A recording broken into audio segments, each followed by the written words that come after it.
is not clean.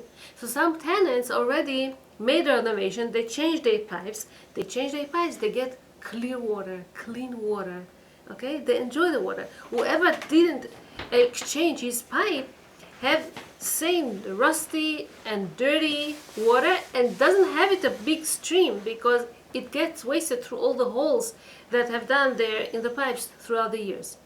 This is what happens to a person who doesn't keep Shabbat.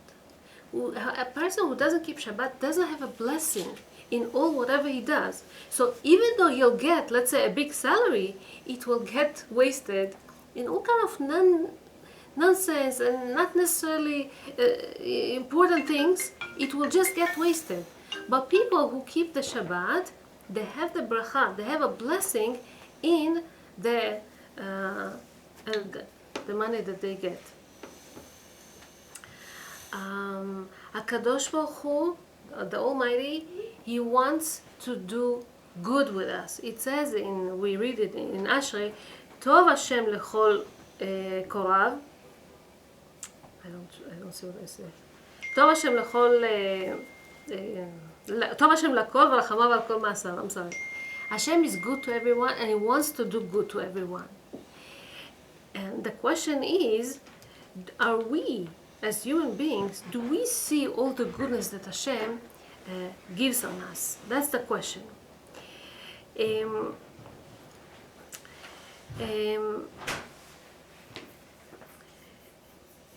This vessel, this pipe that I mentioned before, this is the pipe that's called Shabbat, and this is the source of all the blessings in the world.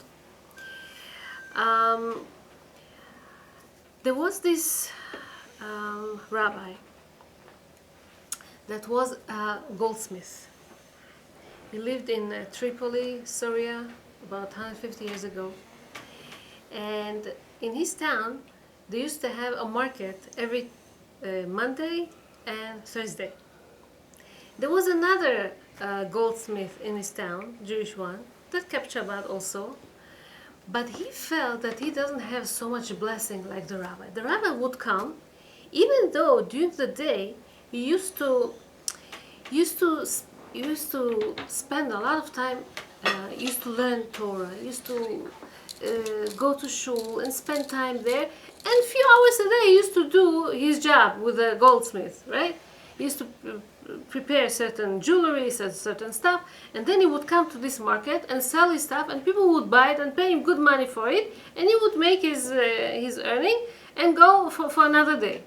This Jew, however, he worked all day long in the goldsmith stuff, preparing, doing, fixing, doing stuff with gold, and didn't have enough money. He comes once to the rabbi, he says, I don't understand. I see you. You're not all day long in your office. You're not all day long preparing, doing, repairing, whatever, and I am there. How come I don't get whatever I need? He says, when people keep Shabbat, it depends how they keep Shabbat, and according to this, they get the blessing.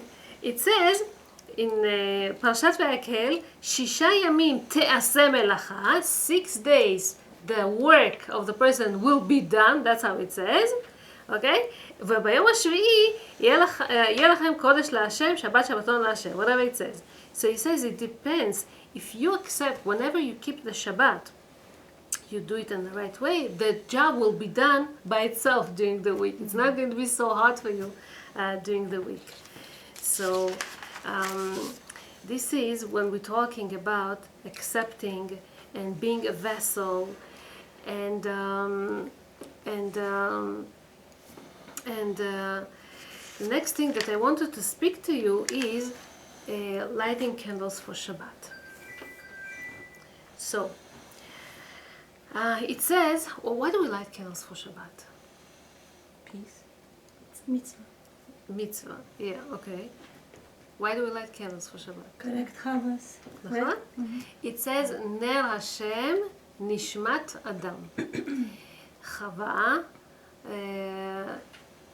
made a sin. She made Adam HaRishon sin.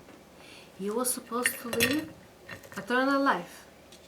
And because of her, his life was kind of cut off. His life was put into an end. And because of this, okay, she put an end into his life, she has to put a candle now. Ner Hashem Nishmat Adam. I never heard that before. Huh? It's something different. I never heard that before. These are the three main mitzvot of the woman. Chala, Nida, and Adlakat Ner, and all of them referring to the sin that Chava did with Adam HaRishon. Wow. Chala, she put the damage in גמר חלתו של אדם, של עולם. Adam HaRishon was the perfection of the world, and she damaged it. And Chala, Nida, same thing, she spilled his blood, so she has to go through this, getting her period every month and everything. And Adlakat Ner, she has to light a candle because it's like, you know, we put a candle for the deceased, the same reason. So, you see, this time that a woman lights candle for Shabbat is the time of a transition. This twilight that I mentioned before, Ben Hashmashot, time before the sun is set, this is the time that as I mentioned before, the evil inclination tries to take hold of this time, okay? And you, by lighting candle at that time, you bring light into your house. You bring happiness into your house. You wear white. You try to wear white. And white represents clean, happiness, okay?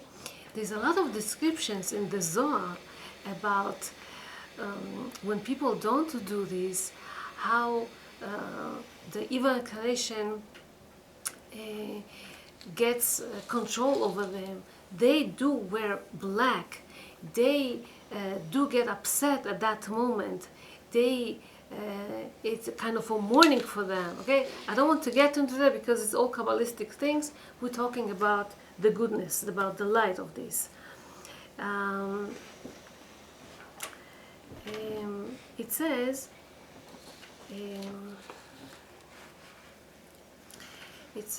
"Vekarata leShabbat oneg." This is the lighting candles of Shabbat, and the oneg, the pleasure of Shabbat, is in the light.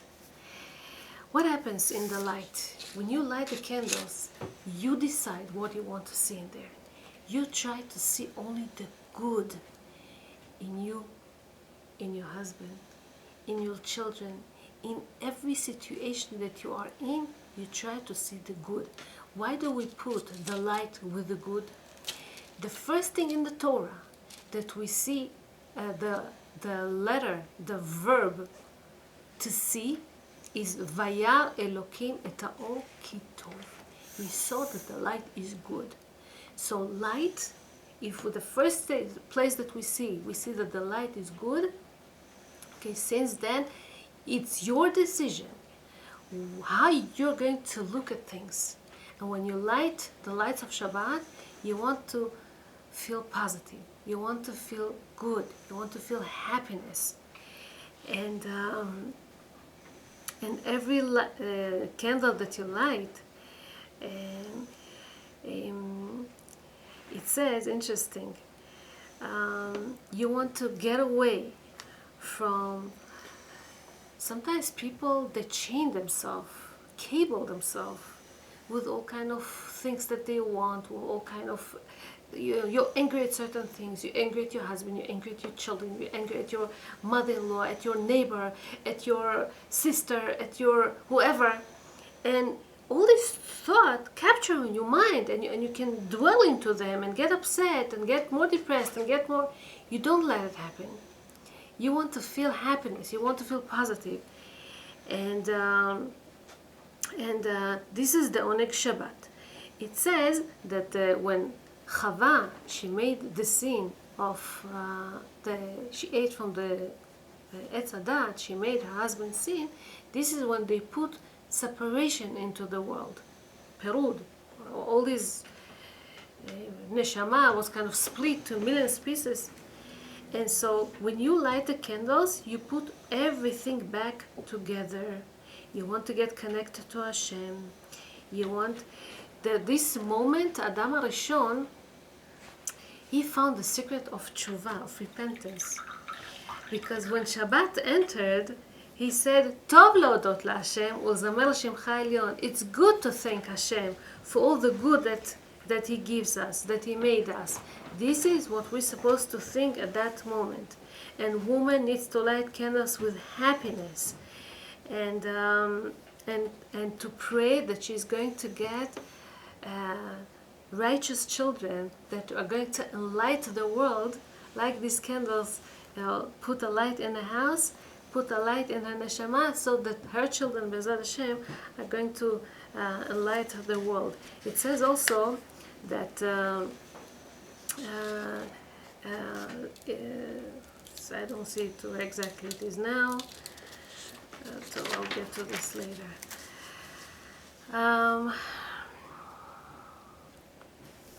Okay. It says in the books, in the holy books, that when you put together the parts of the woman in her body, we have 200. The man has 248 parts in the body, and the woman had 252.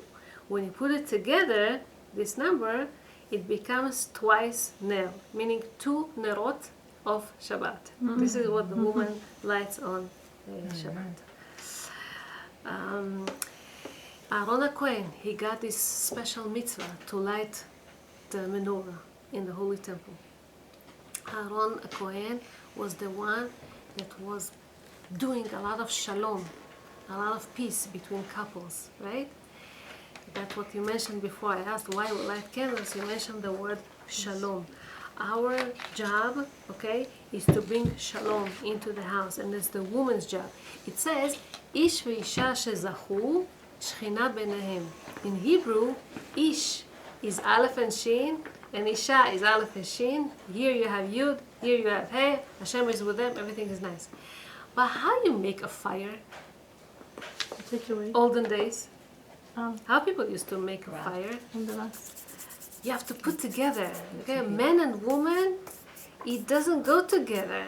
It's a fire. You know, when you put two extremes, you know, man is too logic, woman is too emotional. Man, they're extremes. They're not the same. They're opposites.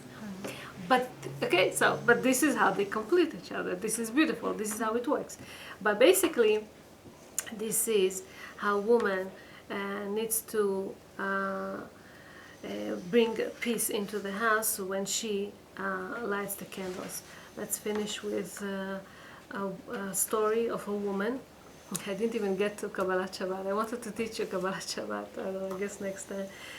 A woman, her name was Rivka. She used to live in Libya, in South, in Africa. And so she took upon herself to do all the preparations of the food on Thursday, and on Friday she used to go from synagogue to synagogue. She was the wife of the main gabbai of the main shul, and she used to go to the synagogues around to clean them, to prepare them for Shabbat, to put the candles, to prepare the candles so that they would light the candles there on Shabbat. All these things she used to do on Fridays. Why? And she took it upon herself to do this mitzvah. It's a great mitzvah. So one day she had a problem.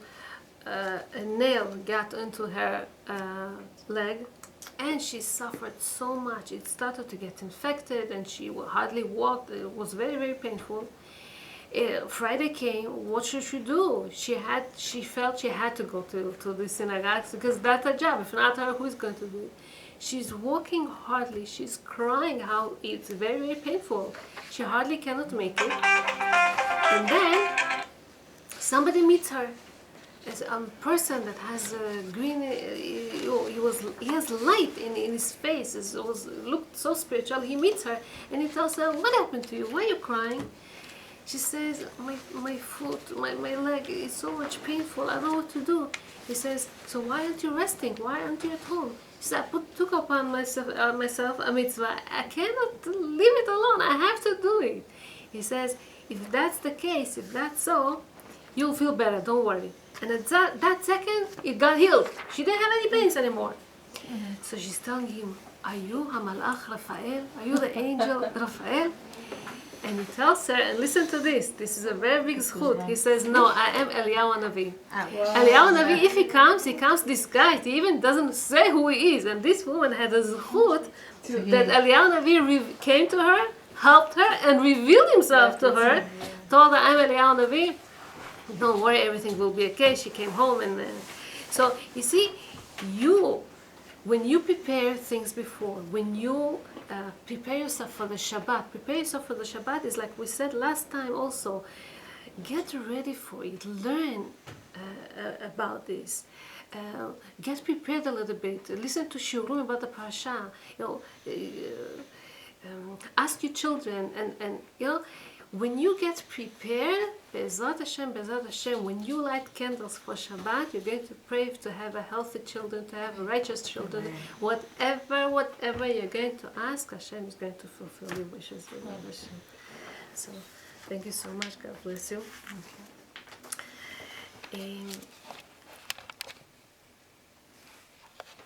Okay.